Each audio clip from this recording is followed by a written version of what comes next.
All right, for the third time, I'm gonna try to do this. I don't know what the deal is. Can't get it to do right, but I've got the Buxton 400 here, and I told you before. I showed you a little bit on that Briscoe 400 of how I do the suspension, adding the grommets and everything. And so I done like I said I was going to. I got a hold of West Coast Saw and had them send me 2 of these 661 grommets. Now I done got one in. It's pretty simple. You just pop this one out with a screwdriver. It's got a slot. It's pretty simple. And the deal is, which I've done some modifying to this. I'm not taking that one out. The deal is the hole on these are so much smaller. I like that hole ain't there compared to this. And these are taller. I've done some sanding on this to fit it, and I'll show you why here in a minute. But the ones that's not been modified like this one are actually taller than these factory ones from Stihl. So it's going to let the suspension bottom out a whole lot less. The reason I modified this one on the flywheel side, they've got a grommet like this. And it sits under the coil. So you got to take the starter recoil off, take the coil off to get this off here. And these are so much taller. This sits a little flatter. So I've sanded it down, cut it, and sanded it down to where it should be about the same height. Now, I may have to sand some on the back of this to get this as thin as what it needs to be. Because the problem is, I believe the coil screws down and kind of holds this in because it don't have really a spot for it just to pop in. And with it being, I was going to leave it tall, I wasn't going to drill a hole, and with it being the way that it is, the coil would not go back on there properly. I probably could have put the screws in and just sucked it down, but I'm not worried so much about this side being tight as far as the black grommet hitting the tank or whatever, as I am just trying to get this hole size smaller like this one to keep the tank movement at a minimum. Then also I have added the West Coast Saw grommet to this.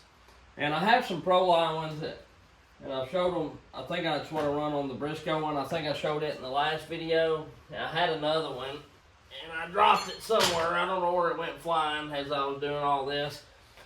But needless to say, I dropped it and I don't know where it went. But anyway, the reason why I'm not using it is because I feel like the West Coast Saw ones are a little more meaty in this area, where the Pro-Line's more like this, and they're more concave, and I feel like that lets that plastic hit from time to time. So I decided to try to use the West Coast Saw, and I hope it works out all right. It's a little bit thicker as far as in here, but the roundness, the actual diameter of this is the same size as the Pro-Line and all that. And I changed these out because they come with a little bitty foam star, and I had it earlier showing too, and I don't know what happened to it right here. I mean, that's what keeps this thing going. And it's, if you don't have these, I mean, get one even for the 661 will help it. And this wouldn't be necessary on a saw that you're gonna run you're gonna run like a 20-inch bar on it, 18-inch bar, or something like that. I'm running ported 400s. If you get somebody that knows what they're doing porting, like Aaron A. Lynch, Charles Briscoe, Cajun, any of the guys that I've ever had port a saw for me, these things actually pull as good, if not better, than the 572s and the 462s, in my opinion. The problem where they lack is the suspension and the oiler, which I've got an upgraded oiler, and I was going to wait and get the saw, run it against the Briscoe, see which one had more torque, and then put the upgraded oiler, because I'm planning on running 2 different bars. The one that's got the most torque, I'll probably run a 28 a 2-footer and a 28 on primarily, and the one that has got a little more chain speed, I probably will run a 2-footer and maybe a 20-inch. But I started doing this, I've not even started this saw, so anyhow, I'm going to try to just get me another oiler, because really they need it. With that Briscoe saw, even though if I keep it up in the RPMs, I mean, I run a tank of gas out, it's still got about a half tank of oil left. And I like to be able to turn them things up. So you can get the 461, 460, whatever it is, high output oiler, or you can get the parts and interchange the oiler. And Brian Two Bears has a really good video, or a good series of videos showing the oiler part numbers and how to change it and all that kind of stuff. For me, I just go ahead and order the whole oiler and not mess with doing all that for no more than what it cost, you know. But anyway, all I done to get this down, I cut it, and then to get it right and to get it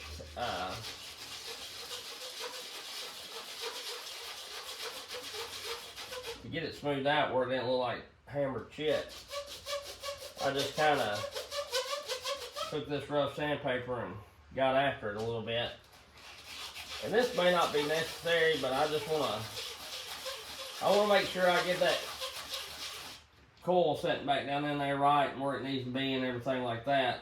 And this is a little thicker lip than what this is per se. And so I'm just going to thin it down a little bit. Another option, if you didn't want to do this, you probably could come in here and put some kind of silicone or RTV sealant. I don't know how long that would last.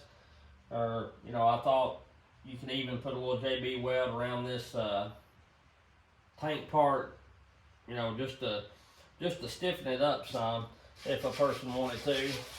But I'm going to try the grommet and we'll see how it works. Who knows? I may have it jacked up where the coil won't go back on there right and everything else, but we're going to try it and see. Because like I say, I love the saws, but just like anything, there's good things and bad things in everything. You can find pros and cons in everything. And I'm the type of person, I like tinkering with stuff and fixing on stuff, because a lot of people say, well, why would you buy a saw that you'd have to do all that too? You don't have to do all this to the 462. I mean, you can. They make suspension kits for all the Stihl saws, and that's my thing, you know. I like the way the old 3 Series Huskies feel. They're pretty comfortable, but they're not really too bad floppy. The 5 Series are extremely comfortable. They're a little floppy, but to me, the suspension is well enough. They don't really bottom out, and sometimes they do if you got a long heavy bar on.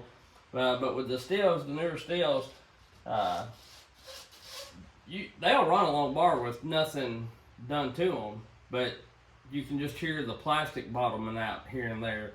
And I don't like that. Like on the 500i, I don't know much about the 462 because I never run it without a suspension kit. But I know the 400, before I done that to the Briscoe, when I had 2-foot light bar on there and you go to flopping it around and it's clinking and clacking, and they just don't float my boat really.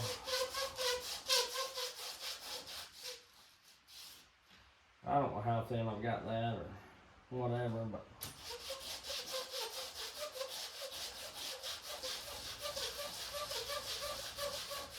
I put that in there a minute ago and it was pretty close, but I figured I'd just take a little bit off this backside. So this is what I ended up with, and like I say, I'm not concerned about this part actually hitting the tank and holding it because I've got that other thick grommet in there. I just want to get this to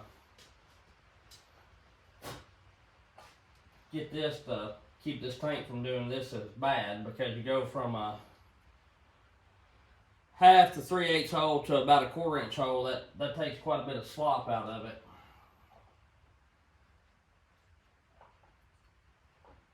And like I say, the biggest issue that I see, or deal that I see with this, is just making sure the coil sets back down on there.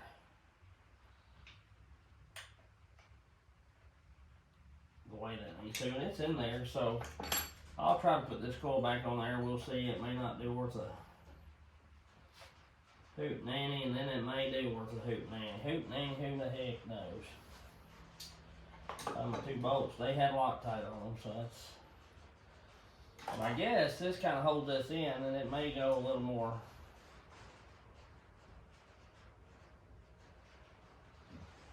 I like to spin these backwards because I don't want to strip them out necessarily.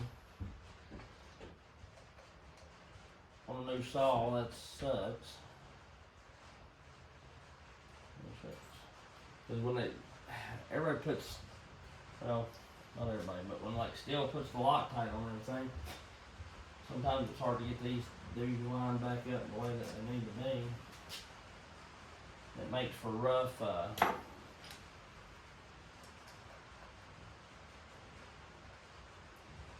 rough time getting your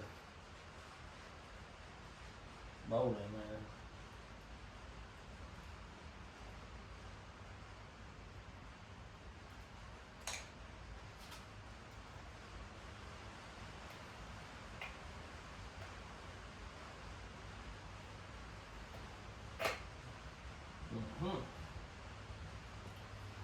Get my business card here. I'm gonna get this a little more.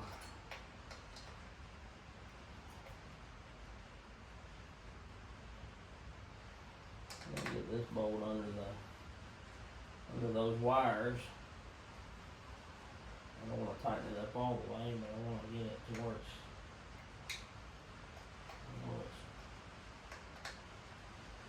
sitting somewhat decent. And I might not would have had to put all this like this, you know. I mean, I had to take the coil off. I might not have to do as much sanding because it don't look like it's hitting it nowhere near as much as what I thought it was going to. But I'm still pretty sure it tightened it up quite a bit. And like I say, if I don't like it, then I will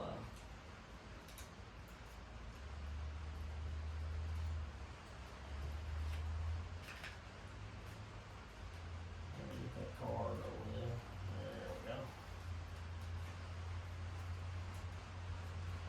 Before I know my coil's sitting right.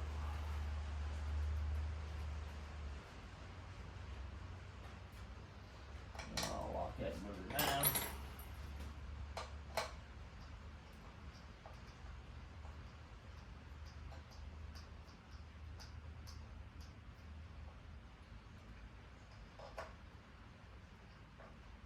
And this drawing, it may be hitting something, I don't know.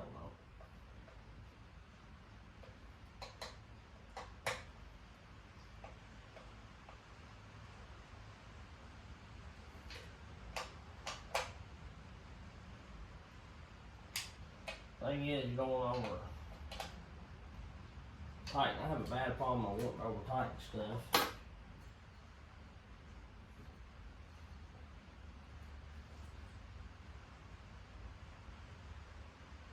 And it's close right there, boy. It's close right there, but it's not hitting. I don't reckon.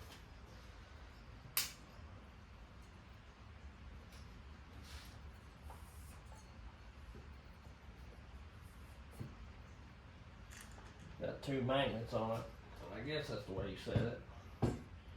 But already I can tell that's a whole lot stiffer. I think that's good, so I'm gonna, that's tight, not moving no more.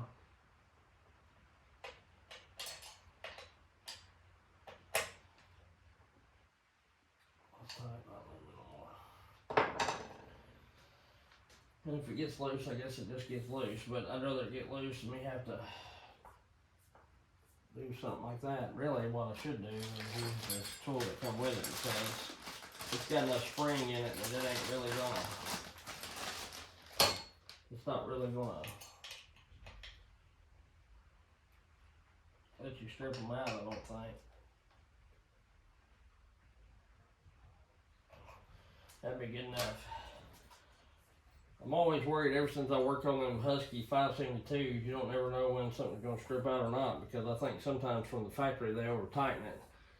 and then you go to mess with it, or the individual does, and there it is, stripped out. So, you know,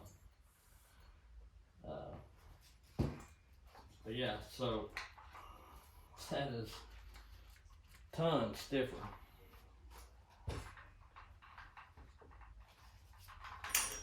Already, I can tell that in the tank. I've got grommets dang near bottoming out on both of them. So, yeah, that's money, dude. Now if I can get the handle back on there. But I'll pause you, and if it clears you out, it'll be another, I'll make 2 videos of me getting this whole saw back together, because I've got to wrap the tank and all that. But you go from this to what I showed you, and it's just it's a ton better setup. And you go from that little bitty star to this, and this may be too rough. I mean, it may be to the point where it's so rough I don't even want to run it, you know. But it's still got movement in it with the spring and everything. It just ain't. And they'll break in a little bit as you go, but it's just not. And even with me doing that too, doing all that stuff to the Briscoe 400, it don't clap as much as it did. But before, you could hear the plastic bone run out. So anyway,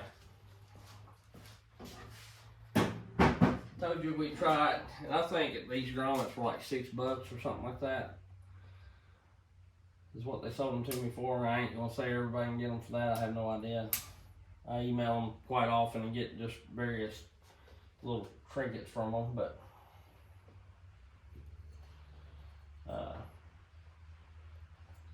saw feels like it's got quite a bit of compression. So anyway, yeah, we're gonna run it a bit. I may put a decomp plug in this. I've got one for it somewhere, because to me the decomp plugs, they eventually start leaking a little bit. You know, they get oil and gas built up around them, so they got to be spitting out a little something. And then some saws I've had, you know, start them, you want to decomp. So, but anyway, I'm gonna get this thing back together. I'll pause you, and like I say, if it stops, we'll just make 2 videos. If not, I'll start it back.